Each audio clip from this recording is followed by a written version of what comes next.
Congrats. He's not the father. The room went dead silent. Glasses froze midair, smiles vanished, and every eye locked on me. But here's the thing. That wasn't even the most explosive truth I had. Picture a baby shower sparkling with champagne, polite laughter, and people convinced they know exactly what's going on. And me? I'd been quietly building a case, gathering the kind of evidence that doesn't just ruin reputations, it detonates them. By the time the story ends, you'll understand why sometimes the smartest move is letting everyone believe you're losing until you flip the board.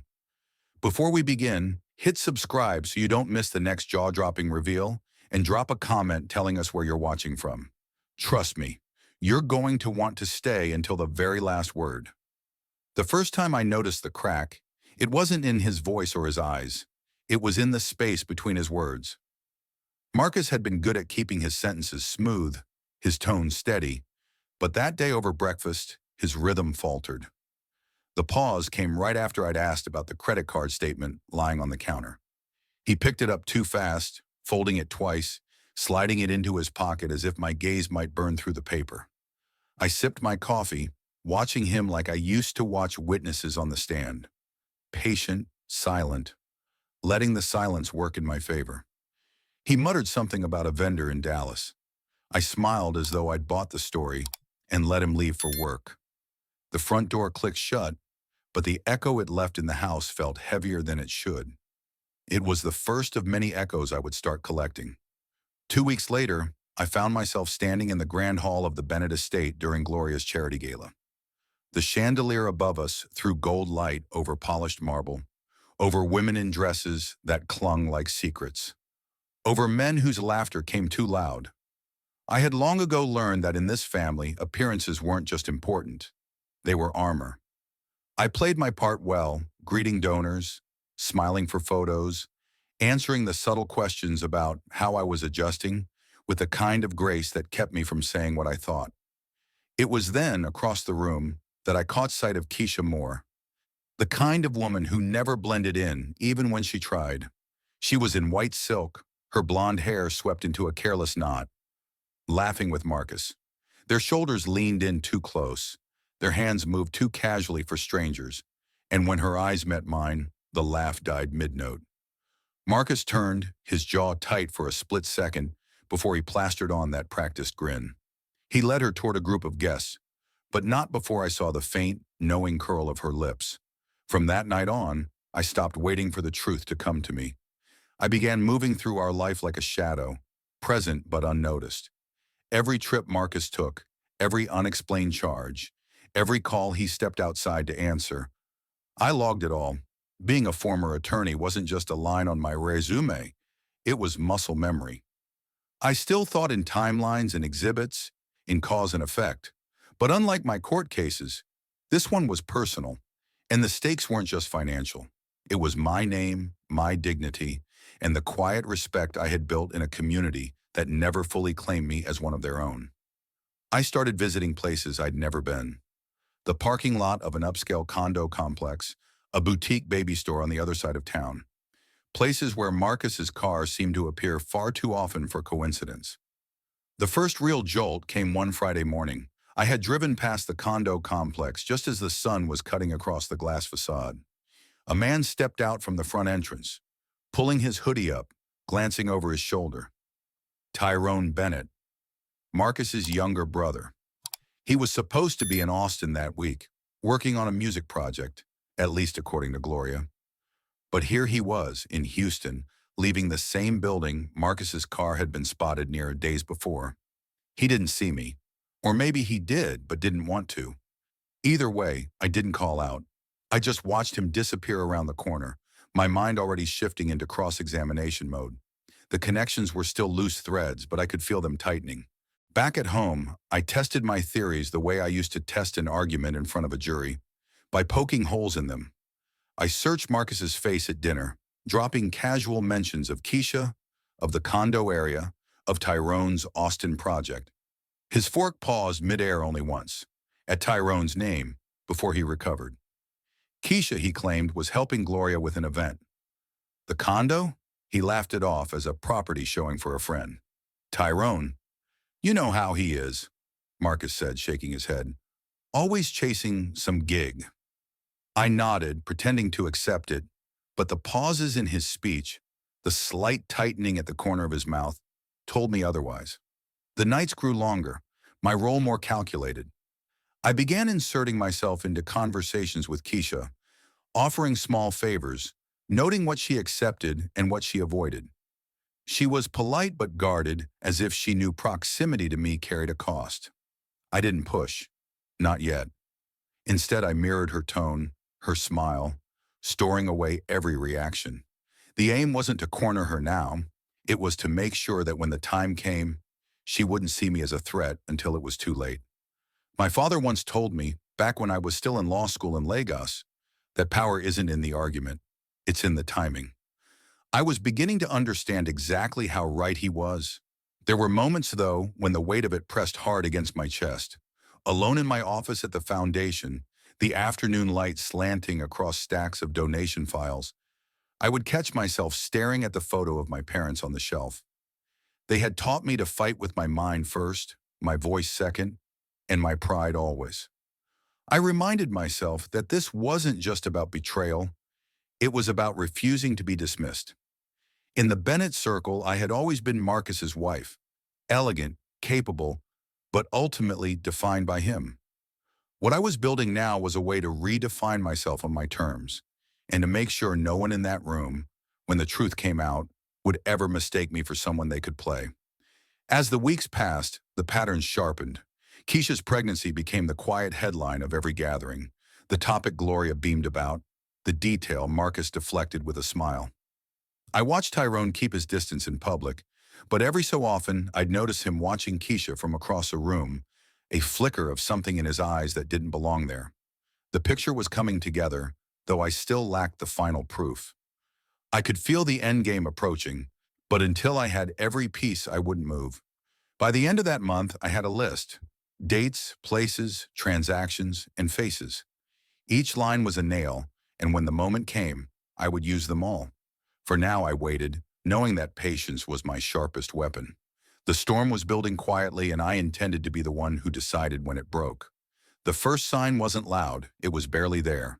A faint perfume that didn't belong to me lingered on Marcus's shirt when I picked it up from the back of the couch. It wasn't the kind sold in local department stores. It had that foreign sharpness, like citrus cut with smoke. I folded the shirt slowly, letting my fingers pass over the fabric, feeling for meaning in the small things.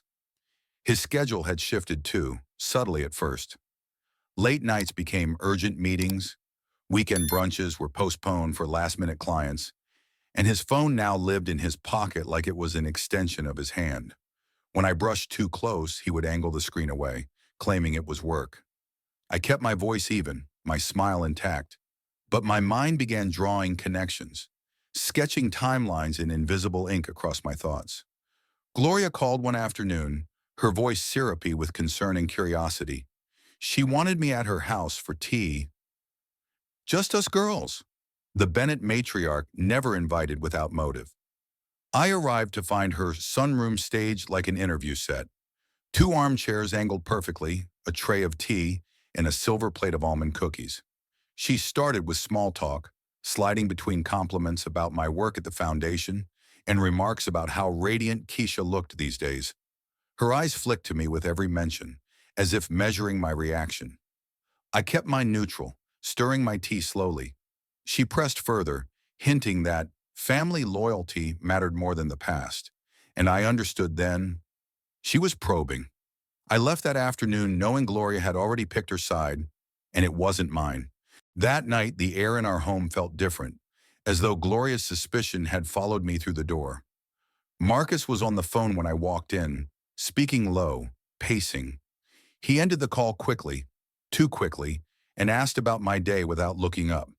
His shirt collar was open, and there was a smudge near the button. Makeup, faint but undeniable.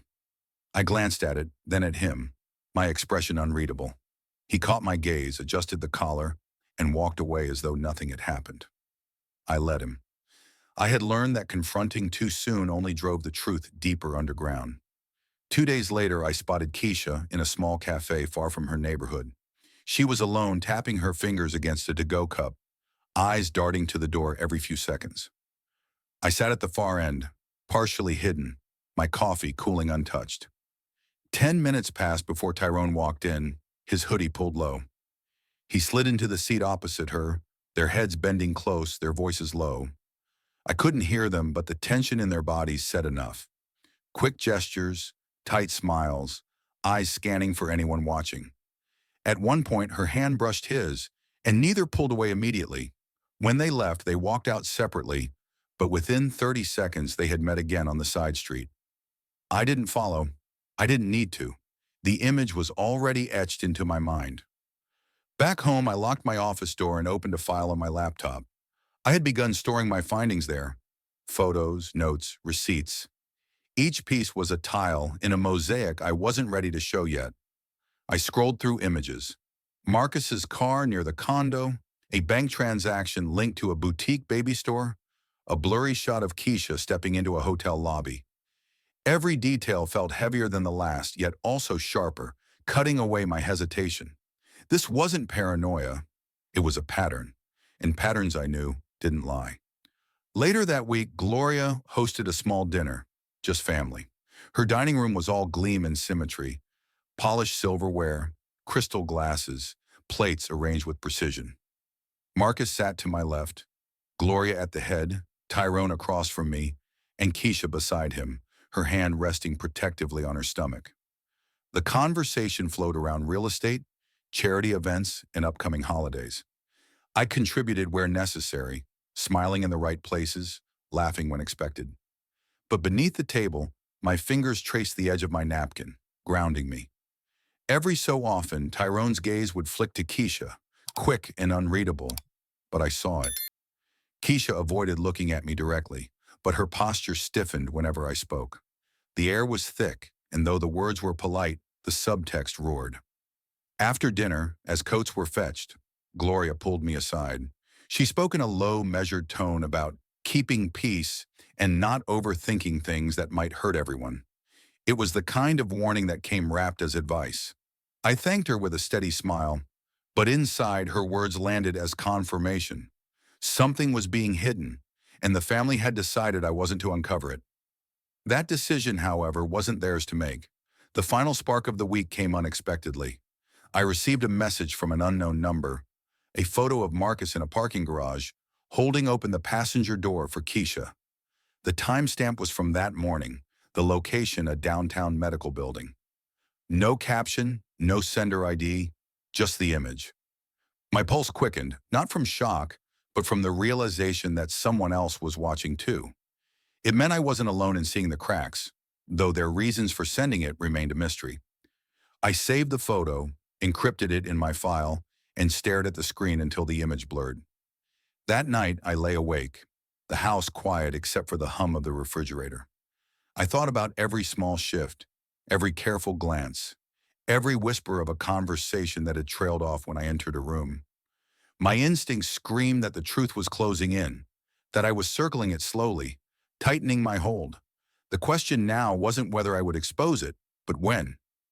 And as I turned on my side, the glow from my phone lighting the room for a moment, I decided I could wait a little longer, just long enough for the truth to have no escape left.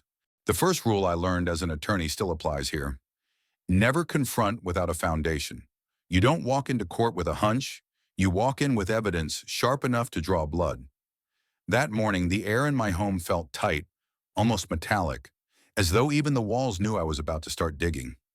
I made coffee, poured it into a travel mug, and headed out. Not to the office, but to the parts of town Marcus would never think I had reason to visit. The city was waking, lights shifting from the orange of dawn to the white glare of morning, and I slipped into the background like a shadow that had purpose. My first stop was the medical building from the photo, the one where Marcus had been seen with Keisha. From the outside, it was just glass and steel, polished and anonymous. But inside, the air smelled faintly of antiseptic and lavender. I scanned the directory, noting the prenatal clinic on the third floor. I took the elevator, my pulse steady, and when the doors opened, I walked past the reception desk as if I belonged there. My eyes swept over the waiting area, a wall of framed sonogram images, women in various stages of pregnancy flipping through magazines, and a water dispenser with tiny paper cups. I sat in the corner, pretending to check my phone, but I was watching the sign-in sheet on the counter. Every time the receptionist turned away, I inched my gaze closer, memorizing names. And there it was, Keisha Bennett, appointment 2 days ago. I smiled faintly, not out of joy, but out of confirmation. From there, I made my way to a small diner on the east side, one I knew Tyrone favored for his private meetings. It was the kind of place where the booths were too close, and the coffee was bottomless, and the regulars all knew each other's business. I ordered eggs I didn't plan to eat and settled in with my notebook open, scribbling lines that could have been legal notes but were fragments of overheard conversations. Tyrone came in 20 minutes later, sliding into a back booth with a man I didn't recognize. Tall, pale, dressed in construction gear. They spoke in low tones, but the man's hands moved constantly, drawing shapes in the air as if explaining a problem. I caught only snippets. Timing's tight. Won't ask again. Better not get out. The waitress refilled my coffee, and I smiled, all the while cataloging every detail. The way Tyrone leaned back but kept his eyes sharp. The way the man glanced toward the door as if expecting trouble. By midday, I was back in my car, my files growing heavier with each stop. I headed toward a boutique hotel near the river, a place with just enough class to avoid suspicion, but cheap enough for discretion. The clerk at the desk was young, easily distracted by a bright smile and a casual tone. I asked about their event spaces, letting my eyes wander over the register just long enough to catch a reservation under M. Amati from last month. It wasn't for an event. It was for a room. 2 nights. I didn't need to guess who might have shared it. I took the brochure he offered, thanked him, and left before curiosity could make him ask questions of his own. That evening, I returned home before Marcus, the house dim and quiet. I poured a glass of wine, sat at the kitchen table, and spread out my findings. A name on a clinic sheet, a suspicious meeting, a hotel stay. I traced the connections with the tip of my pen, forming a web that was starting to pull tight around them. My mind replayed every conversation from the past month, every shift in tone, every side glance, and I could feel the shape of the truth forming. It wasn't just betrayal, it was calculation, and I intended to match it with precision of my own. Marcus came in late, smelling faintly of cologne I didn't recognize. He smiled as though nothing was wrong, kissed my cheek, and asked about my day. I returned the smile, asked about his meeting, and watched the flicker in his eyes before he said, "Productive." He poured himself a drink, leaning casually against the counter, but his posture was too relaxed, too practiced. I sipped my wine, hiding the fact that my mind was miles ahead of this conversation, already planning the next move. The next morning, I called an old contact from my law days, someone who owed me a favor. Evan was a private investigator now, the kind who could find a needle in a haystack and tell you who put it there. We met in a quiet park under the guise of catching up, our voices low, our eyes scanning the path for anyone lingering too long. I gave him the names, the dates, the locations, and he took them without comment, slipping them into the inner pocket of his jacket. He didn't ask why. He didn't need to. In our line of work, the why was just background noise. The facts were all that mattered. That night, my phone buzzed with a text from Evan. "Got something? You'll want to see." He sent a photo. Marcus's car parked outside Keisha's apartment complex, time-stamped just an hour ago. I stared at the image, the glow from the screen painting my face in cold light. It wasn't new information, but it was validation, another thread to tighten the net. I saved it, added it to the file, and for the first time in weeks, I felt the scale begin to tip, even if only slightly. The pieces were coming together, but I knew this was just the first layer. The real game was still ahead, and if I played it right, they wouldn't see me coming until the ground gave way beneath them. I leaned back in my chair, the weight of the day settling in my bones, and let a slow smile curl across my lips. Evidence wasn't just power, it was inevitability, and I was building mine brick by brick. The city felt different that day, too bright, too loud, as if it was mocking the shadows I was chasing. My file was already thick with scraps of proof, but it was still only a skeleton without flesh. I needed something that would bleed when cut, something undeniable. Evan's text the night before had stirred the air around me, and I couldn't let it settle. I called him again, my voice low even though I was alone. He agreed to meet, and within an hour we were in his car, parked 2 blocks from a place that seemed almost ordinary, a storage facility by the docks. Evan had been following Tyrone after their last meeting, and this was where the trail ended. The metal gate stood half open, the number 17B sprayed in red on a row of doors that rattled in the wind. We moved like ghosts between the units, our steps muffled by the thin layer of dust that coated the ground. Evan stopped at 17B, crouched, and ran a gloved hand along the latch. The lock wasn't new. It had been opened often. With a quiet click, he had it off, and the door rolled upward with a groan. Inside, the air was stale, tinged with the scent of paper and metal. Stacked along the walls were bankers' boxes, some marked with initials, others with dates. In the center sat a duffel bag half-zipped, revealing bundles of cash wrapped in rubber bands. I didn't move closer. I didn't need to. The sight alone was enough to draw a clear line between Tyrone's meetings and Marcus's sudden bursts of generosity. Evan pulled a folder from one of the boxes, flipping through until he found a sheaf of receipts, hotel bookings, clinic invoices, and something that made my throat tighten. A printed sonogram with the date and Keisha's initials. My fingers brushed the edge of the page, the image ghostly in its black and white blur. I felt the weight of the paper as though it were lead, each inch dragging me further into the reality I'd been circling. The evidence wasn't just circumstantial anymore. It was alive, breathing in the dark of this storage unit. We didn't stay long. Evan slid the folder into his bag, careful not to disturb the order of the rest, and we locked the door behind us. Back in the car, he drove without speaking, his eyes scanning the mirrors every few seconds. I stared out the window, my mind already arranging the pieces into a picture I could present without a single word of doubt left standing. The cash meant leverage. The documents meant connection.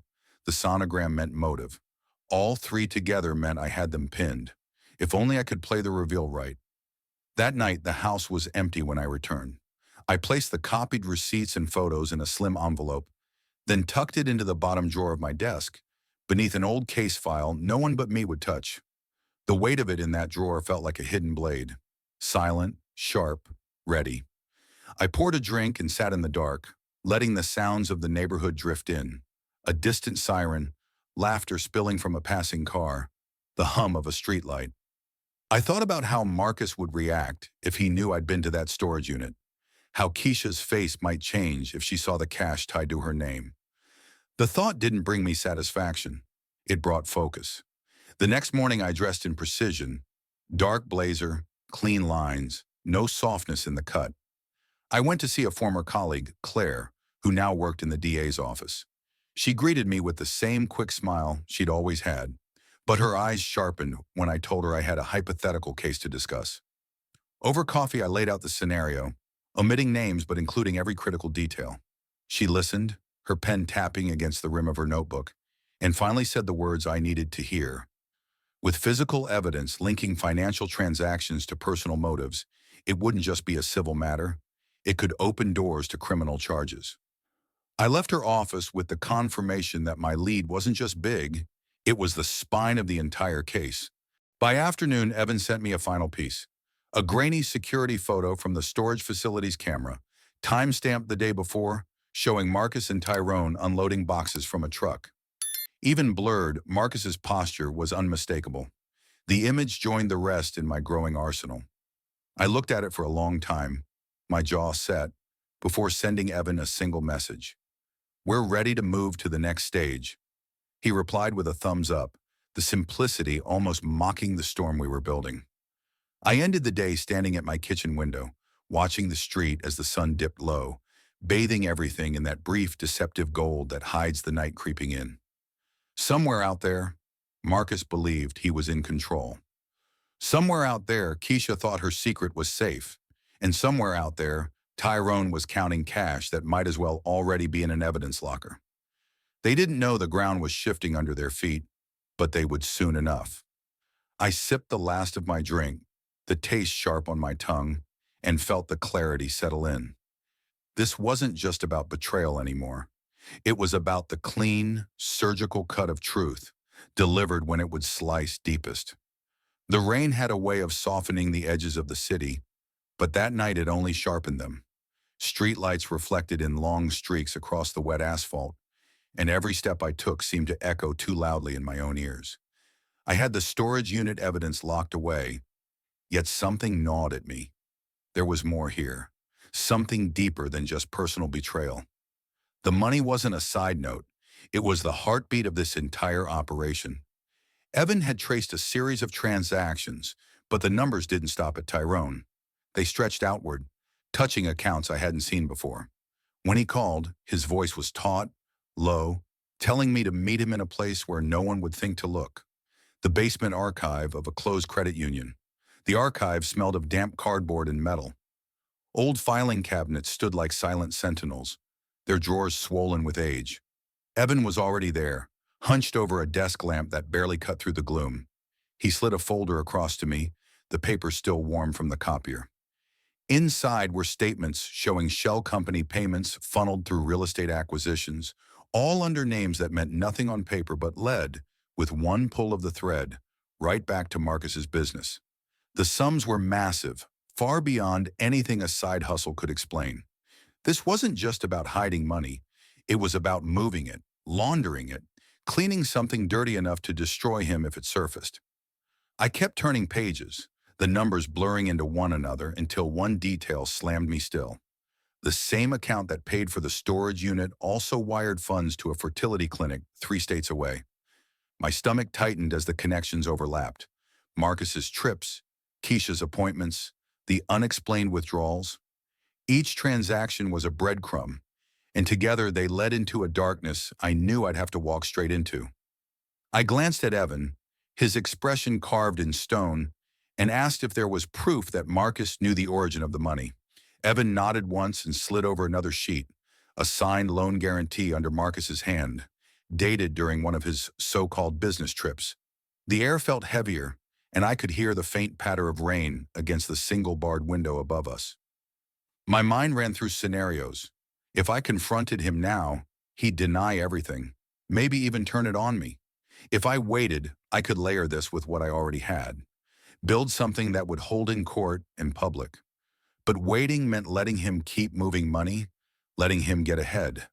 That wasn't an option I liked. When we left the credit union, the rain had stopped, leaving the streets slick and shining under the sodium lights. I felt the cold bite through my coat as we walked to the car. Each step measured, the weight of the folder pressing into my side like a weapon I wasn't ready to draw yet. Evan said he'd keep digging into the shell companies, see who else was pulling strings. I told him to be careful. Money like this didn't move without dangerous hands guiding it. His silence in response told me he already knew.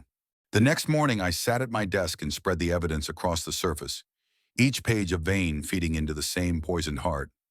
I thought about Claire at the DA's office, about her warning that once this level of fraud was exposed, it wouldn't just be Marcus facing ruin, it would be anyone tied to the laundering, willingly or not. That meant Tyrone, maybe even Keisha, though I doubted she understood the scale of what she was in. My coffee had gone cold by the time I realized my hands were shaking, not from fear, but from the clarity settling in. This wasn't only about catching a liar. It was about pulling apart a network that had used my life as a shield for years. By late afternoon, I had a plan. I'd leak a fragment of the transactions to a financial journalist I trusted, just enough to stir the water without revealing the depth of the ocean beneath. The story would flesh out reactions, force Marcus and his partners to make moves I could track. I typed the email carefully, attaching only 3 scanned pages, each chosen for its subtle punch. The send button felt heavier than it should have, but once it was gone, I leaned back and let the silence stretch. That night, as I stood at the kitchen sink rinsing my glass, I caught sight of a shadow across the street, a figure lingering too long under the streetlight, head turned toward my window. My pulse ticked up. I dried my hands slowly, moved to the side, and kept watching until the figure turned away and melted into the dark. It could have been nothing, or it could have been the first sign that Marcus's world knew I was circling closer. Either way, I understood the truth now. The money was the weapon, and I just fired the first shot. The night after spotting that shadow across the street, I couldn't sleep.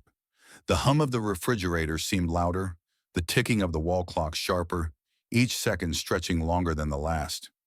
My mind kept replaying the way that figure had lingered, how still they'd been, as though they weren't watching my house but listening to the silence inside it.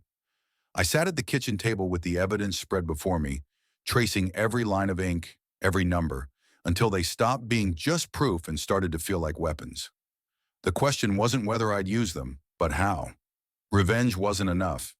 This had to be precision work, surgical, unavoidable, and devastating. I knew Marcus's world relied on image. Strip that away, and the rest would collapse under its weight. But going straight for him risked him painting me as bitter, unstable, the ex-wife with a grudge.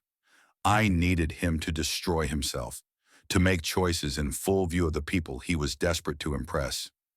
That meant baiting him with something he couldn't resist, something that forced him into the open. I thought of the journalist I'd tipped off, how she'd already called to say she'd had interesting responses from her first round of quiet inquiries. Marcus would hear the whispers soon, and when he did, he'd scramble. That scramble would be my opening. The next morning, I drove to meet Claire in a coffee shop on the edge of downtown, the kind of place with polished concrete floors, exposed brick, and low-hanging lights that made every conversation feel conspiratorial. Claire arrived in her usual blazer, hair in a tight knot, eyes scanning the room before she sat. I slid her a manila envelope, the latest set of bank records Evan had traced. She flipped through them quickly, her mouth tightening. I told her I wanted a parallel investigation, one that wouldn't go public until the exact moment I was ready. She warned me about timing, that if we pushed too hard too fast, Marcus could bury evidence or move assets beyond reach. I reminded her that I'd been in courtrooms long enough to know exactly how to make a deadline work for me. By afternoon, I was on the phone with Evan, mapping out Marcus's next public appearance, a fundraiser gala for a children's charity he sat on the board for. The event was in 2 weeks, black tie with press coverage guaranteed. I told Evan to focus on tracing donations connected to Marcus through the same shell companies we'd found in the laundering trail. If we could tie fraudulent funds to a charity in front of cameras, the fallout would be nuclear. Evan hesitated, asking if I was prepared for the collateral damage. I told him damage was the point, as long as it was targeted. That night, I drafted a script. Not for the media, not for the lawyers, but for me. The words I'd use if Marcus confronted me before I was ready. I needed to sound unshaken, to rattle him without giving away the depth of what I knew. I practiced in the mirror, keeping my voice even, my eyes steady, until I could deliver the lines without a flicker of hesitation. I'd learned long ago that power wasn't in the volume of your voice, but in the control behind it. 3 days later, the journalist sent me a secure link to her notes. Buried between bland responses were 2 names that made my pulse jump, both linked to a private banking firm known for discretion with high-risk clients. These weren't just Marcus's associates. They were the handlers, the ones who could tie the whole network together. If I could get one of them to speak, even anonymously, the rest would crack open. I decided to feed them bait through a mutual contact, something harmless-looking that hinted at trouble but didn't confirm it. Let paranoia do the rest. In the meantime, I started assembling what I called my detonation package, a curated collection of every document, recording, and photograph, each labeled and cross-referenced so there'd be no confusion if it ever saw daylight. I kept 2 copies, one in a locked case under my bed, another on an encrypted drive hidden in a safe deposit box under a false name. The idea wasn't just to have evidence, but to make sure losing me wouldn't mean losing the proof. The week before the gala, Marcus called. His tone was too smooth, his words too careful. He said he'd been hearing strange things and thought we should clear the air. I told him I was busy, that we could talk after the fundraiser. The pause on the line told me he'd caught the barb buried in my words. He asked if I was going, and I let a smile curl into my voice as I said, "Wouldn't miss it." Hanging up, I felt the first real surge of control I'd had in months. Still, there were moments when the plan felt like walking a tightrope over open flame. One wrong move, and I'd burn with the rest of them. But each piece was falling into place, each choice narrowing his options. I wasn't just going to survive this, I was going to make sure the entire room knew exactly who had lit the match. The invitation arrived in a pale pink envelope, the kind meant to feel warm and intimate. But the moment I saw the embossed lettering, my fingers went cold. Inside was a floral card with delicate script announcing the baby shower. It was being hosted at a private estate just outside the city, a sprawling colonial with white columns, manicured hedges, and a driveway that curled like a ribbon through iron gates. The sender wanted me to believe this was a celebration of new life, but I could feel the subtext pulsing beneath the ink. This was about control, about showing me where I stood. I told myself not to go. I told myself it was a trap, an unnecessary detour from the plan.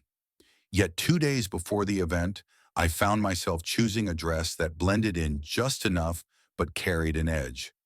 Sleek black silk against the expected pastel. If they wanted me to play the outsider, I would walk in owning it. As I drove up to the estate, sunlight glinting off luxury cars lining the drive, I rehearsed every possible encounter in my head.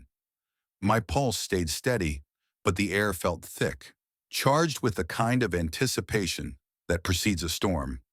Inside, the scent of peonies and expensive perfume clung to the air, layered over faint traces of champagne. Women clustered in little knots, their laughter bright yet edged with curiosity as eyes flicked toward me. I spotted her immediately, radiant in a pale blue maternity gown, one hand resting on her belly, the other clutching a flute of sparkling cider. She saw me too, and in that split second, I caught the flicker in her gaze.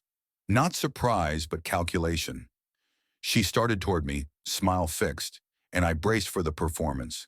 We exchanged polite words about the weather, the decor, the cake, as if neither of us could feel the undercurrent churning between us. The gifts were arranged on a long table draped in white lace, each one wrapped in soft hues, delicate ribbons trailing. I had brought nothing but a small silver rattle in a velvet box, a gesture minimal enough to be misread as disinterest or as quiet elegance. When she opened it, she tilted her head, thanking me in a tone that sounded sweet but landed sharp. Around us, the chatter dimmed just enough for people to listen, pretending not to. As the afternoon wore on, I felt the press of the room against me. I could sense the subtle positioning, how certain guests aligned themselves with her, how their questions to me were wrapped in civility but designed to probe. What was I doing these days? Had I seen much of Marcus?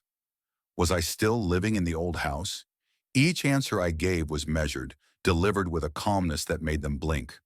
But under the table, my hands curled into fists, nails pressing crescents into my palms. Halfway through, I caught sight of Marcus near the French doors, speaking to two men I didn't recognize. His suit was perfectly tailored, his smile perfectly placed, but his eyes kept scanning the room restless. I moved closer under the pretense of refilling my glass, catching fragments of their conversation. Charity accounts, offshore transfers, timelines. The words slid together like puzzle pieces I'd been waiting to find. My pulse kicked hard, but I forced myself to drift away before anyone noticed I was listening. When the game started, predicting baby weights, decorating onesies, I slipped outside onto the terrace. The winter sun was low, casting long shadows across the lawn, and the air was sharp in my lungs. I needed space to think, to fit what I just overheard into the plan. A moment later, she joined me, moving with that careful grace of someone both cherishing and displaying her condition. She leaned on the railing beside me, her voice low, almost confidential, as she remarked on how strange it must be for me to be here. I told her I'd been in stranger rooms. Her laugh was soft, but her eyes held something harder, something that told me she was fully aware of the stakes. The conversation turned, as I knew it would, toward Marcus, how he was handling everything, how supportive he'd been. The bait was so transparent it almost insulted me. Still, I let the silence stretch before I answered, just enough to make her lean slightly forward. Then I gave her a line I'd rehearsed only in the back of my mind, one that would lodge like a splinter without revealing the blade. Sometimes the truth has a way of showing up uninvited. Her smile faltered, the briefest crack before she smoothed it over. By the time I left, the sun had dipped below the horizon, and the estate's lights glowed like a scene from a magazine spread. But the perfection felt brittle, like glass under too much pressure. I knew what I'd overheard today could accelerate the timetable, and I knew she'd spend the night turning my words over in her head, wondering what I meant, maybe even fearing that I meant everything. The tension had been wound tighter, and it wouldn't be long before it snapped. The ballroom pulsed with light and sound, crystal chandeliers scattering gold across marble floors, polished to a mirror sheen. Guests floated through the space in glittering gowns and sharp tuxedos, champagne glasses in hand, their laughter rising above the soft strains of a live string quartet. From the balcony above, I scanned the crowd, noting how the evening's careful choreography was meant to project power and control. Every detail was calculated, from the floral arrangements that cascaded like waterfalls to the subtle security presence stationed at each exit. The opulence was meant to distract, but to me, it only underscored the stakes. I descended the curved staircase, each step measured, the fabric of my gown whispering against the marble. The moment my heels touched the floor, eyes turned. Some faces wore polite smiles, others flickered with suspicion. Across the room, Marcus stood near the center, encircled by influential allies and hangers-on, his posture relaxed yet taut, like a predator who knows he owns the room. Beside him, she glowed in an ivory dress, one hand resting on her rounded belly. Her gaze found me instantly, and the temperature in her eyes dropped a degree. I returned it with the faintest smile, the kind that hinted I knew something she didn't. As I wove through the crowd, snippets of conversation floated to my ears. Stock mergers, charity auctions, whispered scandals. I brushed past one of Marcus's associates, a man whose cologne was as aggressive as his reputation, catching his sideways glance as if he knew my presence was more than a coincidence. Near the edge of the room, a small podium awaited, draped in velvet, the microphone glinting under the lights. This was where the night would pivot, where the undercurrent would break the surface. When the speeches began, the air shifted. Marcus stepped forward first, delivering a seamless string of thanks and promises, his voice smooth as silk. Applause followed in well-timed bursts. Then she spoke, her words tender and practiced, drawing admiration like moths to a flame. I could feel the room leaning toward her, ready to crown her the evening's queen. That was when I moved. Crossing to the podium between their speeches, I laid my hand on the microphone, the hum of feedback slicing through the music and chatter, turning every head in my direction. My voice was calm, but it carried. I began by acknowledging the occasion, the beauty of the night, and the future everyone was here to celebrate. Then, with deliberate precision, I introduced what I had discovered. Financial irregularities hidden in shell accounts, transactions masked as charitable contributions, funds diverted with signatures that didn't match. I watched faces shift from curiosity to discomfort, and from discomfort to shock. Marcus's jaw tightened. She clutched the edge of her skirt. The details rolled off my tongue like a confession I wasn't meant to have, each one landing heavier than the last. Gasps rippled through the ballroom, followed by a hush so deep I could hear the faint clink of ice in abandoned glasses. Marcus tried to interrupt, but I held the room with a single raised hand. I reminded them all that truth has a way of finding daylight, that appearances can only hold for so long before the weight beneath them cracks the surface. My gaze never left theirs, his steady and hard, hers darting like a trapped bird's. Security began moving, slow at first, unsure if this was part of the night's entertainment. I stepped back from the podium before they reached me, slipping into the crowd as murmurs erupted into full conversations. People turned to each other, piecing together what they'd heard, wondering what was real and what it meant for the empire Marcus had built. The quartet had stopped playing. The silence now was louder than any music could be. By the time I reached the side exit, my breath was steady again. Behind me, the evening unraveled in real time. Alliances fracturing, whispers turning into accusations, the perfect image of control dissolving under the light of what I had set in motion. Outside, the night air was cold against my skin, sharp and bracing. I knew this wasn't the end, but the beginning of the fracture that would bring everything down. Tonight was the point of no return. The night after the gala was thick with unease, the kind that seeps into your skin and lingers like smoke. My phone vibrated nonstop. Calls from unknown numbers, encrypted messages from sources I barely trusted, even veiled warnings disguised as polite inquiries. Outside my apartment window, the city's neon glow felt harsher than usual, every light stabbing at the corners of my vision. I moved from room to room, restless, replaying every word I'd said under the chandeliers, every face that had turned pale as the truth landed. There was no taking it back now. The machine had started and it would grind until someone was crushed. By morning, the fallout had reached the headlines. News anchors spoke in clipped tones about financial improprieties and personal betrayals, their carefully neutral expressions barely hiding their hunger for scandal. Photographs from the gala flashed on every screen. Marcus, his hand clenched at his side, her, frozen mid-smile with eyes sharp as glass, and me, standing at the podium, lips parted in mid-sentence. Each image was dissected by pundits and strangers online, the narrative shifting with every repost. I knew Marcus would already be moving to contain the damage, leaning on contacts, threatening silence. That made my next step even more critical. I met Elijah at a quiet cafe tucked into an alley where the hum of the city dulled to a low murmur.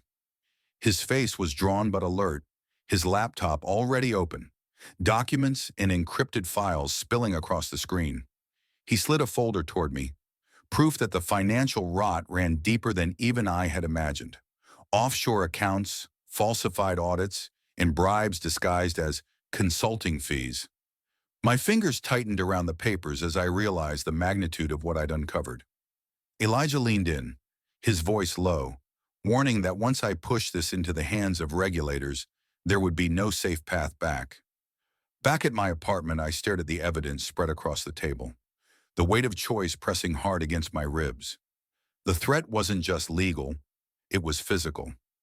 Marcus's circle had muscle, the kind that operated in shadows and left no trail. I considered burning everything, disappearing, letting the empire collapse under its weight. But the thought of walking away made my pulse race with something hotter than fear. It was anger, sharpened by the memory of every manipulation, every smug glance they'd thrown my way, convinced I'd never fight back.